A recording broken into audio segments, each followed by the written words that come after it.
Hello students, good day to all.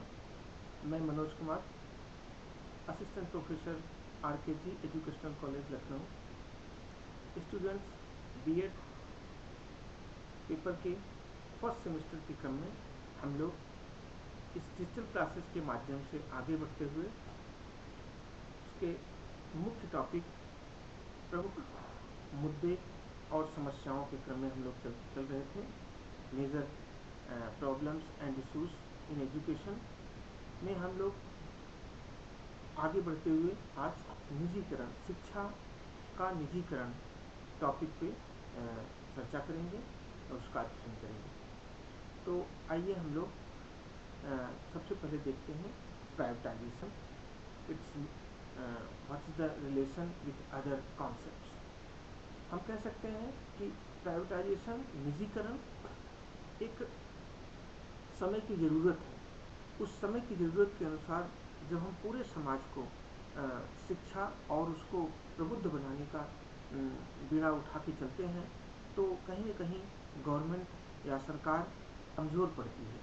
तो सरकार जहाँ देखती है कि हम निजीकरण के माध्यम से इस कार्य को और आसानी से कर सकते हैं और वे लोग इसमें कंधे से कंधा मिला के हमारे साथ चल सकते हैं, तो वो एक निश्चित मानकों के छूट के साथ निजी क्षेत्र को भी आगे आने के लिए प्रोत्साहित होते हैं और उसमें उनको वो प्रॉपर एड भी देते हैं।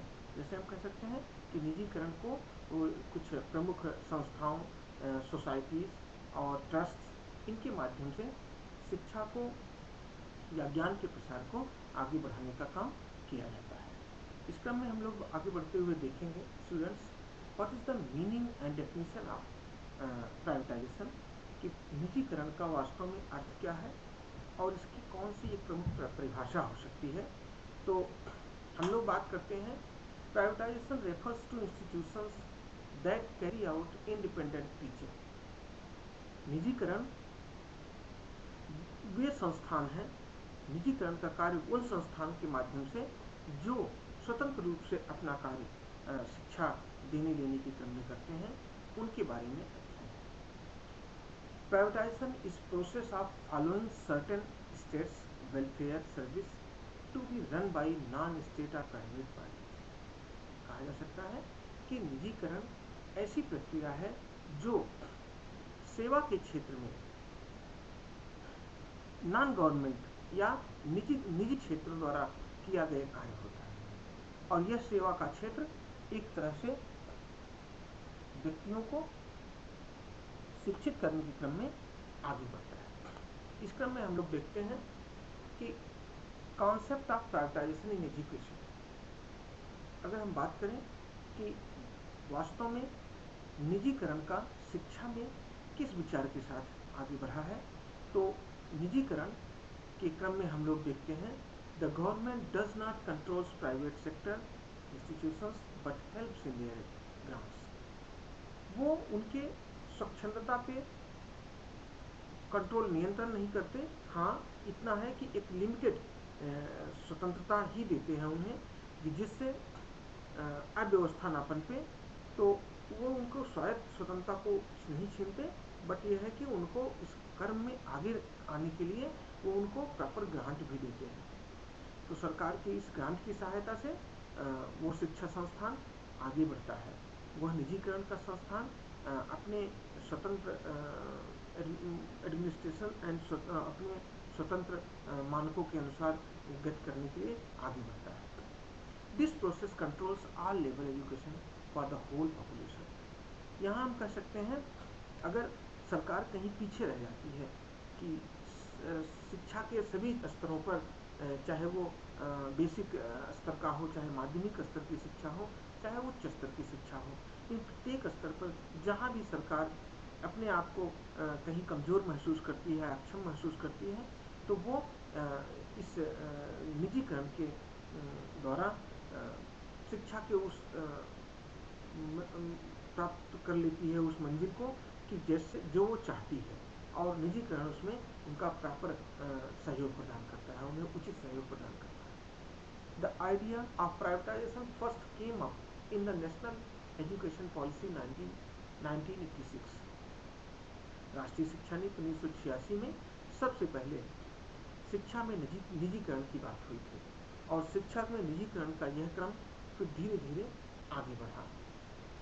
इस क्रम में हम लोग देखते हैं कि the process of handing over the school administration work to private sector is called as privatisation. जैसे हम कह सकें कि यह एक ऐसी प्रक्रिया है कि जिसमें handing over the school administration, यहाँ सीधे तौर पर विद्यालयी प्रशासन का कार्य सीधे तौर पर निजी क्षेत्रों में सौंप दिया जाता है और यही कार्य करने की प्रविधि ही निजीकरण कहलाता है। While providing education, government must control it so that students are not exploited in any way through privatization। But यहाँ एक चीज का ध्यान रखा जाता है कि जब सरकार इस अधिकार को या इस उत्तरदायित्व को निजीकरण के हाथों में सौंपता है तो वो इतना जरूर ध्यान देता है कि उनके कंट्रोल पे, उनके उस स्वतंत्रता पर इतना कंट्रोल रखे कि कहीं से भी वहाँ के विद्यार्थियों का या वहाँ के कर्मचारियों का या शिक्षकों का एक्सप्लॉयटेशन या उनका शोषण ना हो सके। इस क्रम में हम लोग अगर बात करते हैं स्टूडेंट्स, तो हम देखते हैं नेक्स्ट में कि advantages of privatisation in education. हम लोग अगर बात करें कि वास्तव में इस निजीकरण के होने से क्या लाभ होता है समाज को, देश को, कि निजीकरण के द्वारा हम कितना आगे बढ़ जाते हैं अपने समाज में, लोगों के बौद्धिक स्तर में, लोगों की शिक्षा के स्तर पर, उनके साक्षरता। तो इसका एक सिनेरियो हम लोग इस क्रम में आगे बढ़ाते हैं, देखते हैं कि they are helping a lot in system of education. सीधे तौर पर यह बात देखा भी गया कि निजीकरण का जो निजीकरण की प्रक्रिया अपनाकर देश और समाज में एक तरह से शिक्षा के स्तर में उन्नयन हुआ, शिक्षा का एक बौद्धिकता की स्थिति आगे बढ़ी, टेक्नोलॉजिकल टीचिंग और लर्निंग प्रोसेस आगे बढ़ी। कह सकते हैं हम आज के समय में कितने प्राइवेट प्रशिक्षण संस्थान खुले, कितने प्राइवेट पॉलिटेक्निक संस्थान, कितने private colleges, engineering colleges, medical colleges खुले, जिनके माध्यम से आज ज़्यादातर लोग समाज में शिक्षित और ट्रेंड होकर निकल रहे हैं। इस क्रम में हम लोग कह सकते हैं कि they play an important role in the spread of education.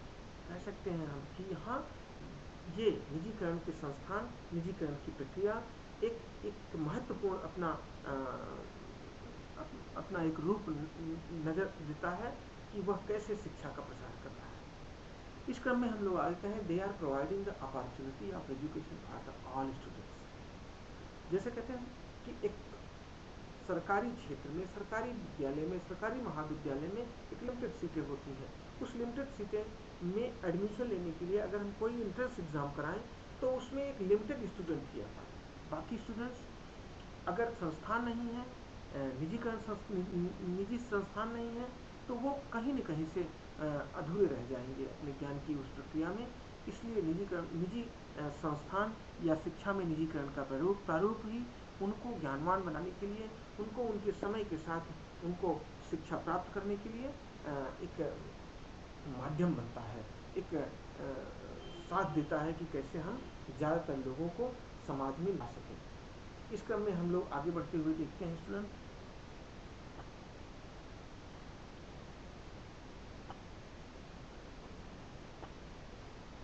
कि teachers have pressure to perform. यहाँ शिक्षकों पे एक तरह से दबाव होता है कि अपना परफॉर्मेंस वो अच्छा करें, बेहतर करें, और उनकी बेहतर परफॉर्मेंस से विद्यार्थियों को सीधा सलाह दें। माध्यमिक संस्थानों में आप देखिए कि आपको सीधा अंतर नजर आता है कि जो अच्छे निजी विद्यालय हैं वो एक अलग ही अंदाज रखते हैं पढ़ने पढ़ाने का, और सरकारी अगर विद्यालयों की बात करिए तो वहाँ कोई बहुत अच्छी जिम्मेदारी जो स्वयं अनप्रेरित शिक्षक के अलावा बाकी अगर इन्वायरमेंट पे निर्भर मनोदशा पे शिक्षक चलते हैं तो वहाँ वैसे पठन पाठन का स्वरूप नज़र नहीं आता। तो निजी क्षेत्र एक तरह से एडमिनिस्ट्रेशन के थ्रू दबाव बना के चलता है कि हमें अपने परफॉर्मेंस पे ही मार्केट में बना रहना है, तो इसलिए वो अपने परफॉर्मेंस को अपने शिक्षक के योग्यता के और उनके कार्य के व्यवहार के आधार पर बढ़िया बनाए रखने का प्रयास करते हैं। आगे के क्रम में हम लोग कह सकते हैं the infrastructure of these means private institutions is better than government schools. तो सीधे तौर पर देख सकते हैं कि एक लिमिटेड अगर इनका क्षेत्र है, एक लिमिटेड विद्यालय है, तो उस अपने विद्यालय को अच्छा से अच्छा बनाने का प्रयास करते हैं। तो हम सीधे तौर पर देखते हैं कि प्राइवेट या निजीकृत विद्यालयों के या संस्थानों के इंफ्रास्ट्रक्चर जो भी संसाधन होते हैं वो सरकारी स्कूलों से बेहतर होते हैं और बेहतर वातावरण वहाँ दिखाई देता है। नेक्स्ट क्रम में हम लोग आगे बढ़े तो कह सकते हैं they provide employment to eligible private persons. सीधे तौर पर हम कह सकते हैं कि ये निजीकृत संस्थान चाहे वो शिक्षा के जिस भी स्तर पर कार्य कर रहे हों, वो एक निश्चित संख्या में लोगों को रोजगार का अवसर प्रदान करते हैं, चाहे वह योग्य शिक्षक हो जिसका चयन गवर्नमेंट में नहीं हो पा रहा हो, या योग्य कर्मचारी हो जो लिमिटेड सीटें होने के नाते सरकारी कर्मचारी ना बन पाए हों। तो ऐसे लोगों को तमाम रोजगार के अवसर प्रदान करता है। हम कह सकते हैं कि एक प्राइवेट स्कूल में एक शिक्षक, वहाँ के कार्यालय के कर्मचारी, वहाँ के फोर्थ क्लास कर्मचारी और वहाँ के अन्य ड्राइवर्स या बस को चलाने वाले, ये सब तमाम लोग कई तरह से अपने रोजी रोटी कमाने का एक अवसर पाते हैं। तो हम देखें कि इस प्रकार प्राइवेटाइजेशन या शिक्षा में निजीकरण के अनेक लाभ हैं। इस क्रम में हम लोग अगर बातें करते हैं स्टूडेंट, तो देखते हैं कि इसके कुछ हानियाँ भी हैं। Disadvantages of privatisation in education के क्रम में हम लोग देखें तो कह सकते हैं कि सबसे पहले बात कर सकते हैं कि privatisation of education has made it expensive. सबसे पहले इसके हानियों में हम कह सकते हैं कि कहीं न कहीं से ये नज़र आता है कि प्राइवेटाइजेशन अगर शिक्षा का हो गया तो वह थोड़ी खर्चीली शिक्षा हो जाती है। थोड़ी क्या, अगर हम उसके स्तरों पे जाएं विभिन्न विद्यालयों में, तो एक एक विद्यालय ऐसे भी हैं जहां आम नागरिक अपने बच्चों को एडमिशन नहीं कराना चाहे, तो वो एक्सपेंसिव नज़र आने लगा। निजीकरण होने के लिए खर्चीला नज़र आता है शिक्षा का यह कार्यक्रम, निजीकरण का प्रोसेस। आगे हम कहें तो privatisation made education A means of earning money so that quality decline. हम कह सकते हैं कि यह एक माध्यम बन गया है पैसा कमाने का। वहाँ पैसे पे ही ज़्यादा ध्यान देने के लिए लोग एक विद्यालय से 10 विद्यालय और उसके क्रम में आगे बढ़ाते चले जाते हैं। वह कहीं न कहीं से उसकी गुणवत्ता में कमी नहीं आती है। तो हम कह सकते हैं कि प्राइवेटाइजेशन होने से अगर हम हानि के रूप में माने तो इसका एक व्यवसाय के रूप में बनता जा रहा है। इसकी प्रक्रिया वह शिक्षा कहीं सेवा का और समाज और बच्चों के बौद्धिक उन्नयन का साधन कमतर होता जा रहा है। इस क्रम में हम लोग कह सकते हैं it causes biggest loss of teacher because they do not yet fulfil. यहाँ हम कह सकते हैं कि सबसे अधिक अगर लॉस होता है तो शिक्षकों का होता है। शिक्षक यहाँ परफॉर्मेंस तो बढ़िया करते हैं, बट उस परफॉर्मेंस के आधार पर उनकी सैलरी नहीं बढ़ती, ना उनको सैलरी मिलती है, और वो अपने उस एक तरह से जीवन यापन के लिए उसको करने को मजबूर होते हैं। यह बातें कहने और सुनने में तो आम लगती हैं, बट ये एक दर्द के रूप में निकलने का आभास देता है। इसके लिए सोचने की ज़रूरत है हमारे समाज को। आगे के क्रम में हम लोग देखते हैं इसमें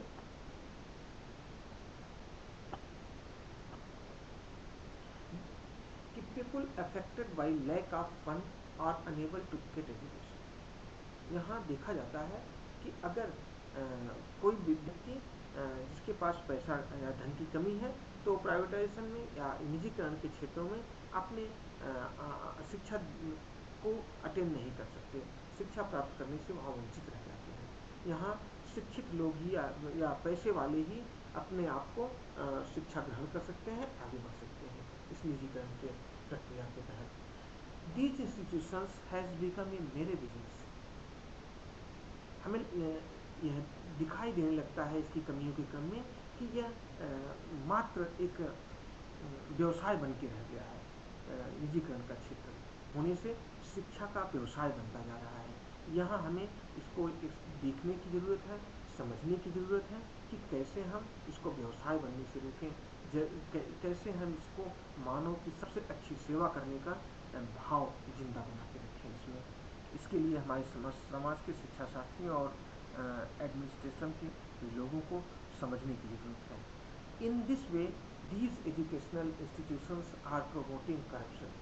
इस प्रकार हम कह सकते हैं कि कहीं न कहीं ये शैक्षिक संस्थान भ्रष्टाचार को आगे बढ़ाते हैं, भ्रष्टाचार को ये लोग पुश करते हैं, भ्रष्टाचार के लिए प्रेरणा देते हैं कि लोग इस तरह का बिजनेस कर लें, व्हाइट मनी कर लें और अपने ही कार्य करने वाले शिक्षकों कर्मचारियों को कम सैलरी देते हुए उनका एक तरह से शोषण करते हुए वो इस प्रक्रिया में आगे रहते हुए सारा लाभ अपने आप में ही आगे बढ़ाते जा रहे हैं। इस तरह अप्रत्यक्ष रूप से पूंजीवाद को बढ़ावा मिलता जा रहा है। हम समाजवाद की उस संकल्पना से विरत होते जा रहे हैं। आगे बढ़ते हुए हम लोग देखते हैं स्टूडेंट, इस क्रम में हम लोग आज के इस टॉपिक में पूरा देखें कि what is the meaning and definition of privatisation, what is the concept of privatisation in education, शिक्षा में कैसे निजीकरण का विचार आया और कैसे निजीकरण आगे बढ़ा। इसके एडवांटेज में हम देखते हैं कि वास्तव में यह कॉन्सेप्ट शिक्षा में प्राइवेटाइजेशन या निजीकरण की कौन कौन से लाभ हैं और डिसएडवांटेज को हमने देखा कि इससे कौन कौन हानियाँ हैं। इस क्रम में हम लोगों ने प्राइवेटाइजेशन या निजीकरण को अच्छे से समझा। Student, thank you.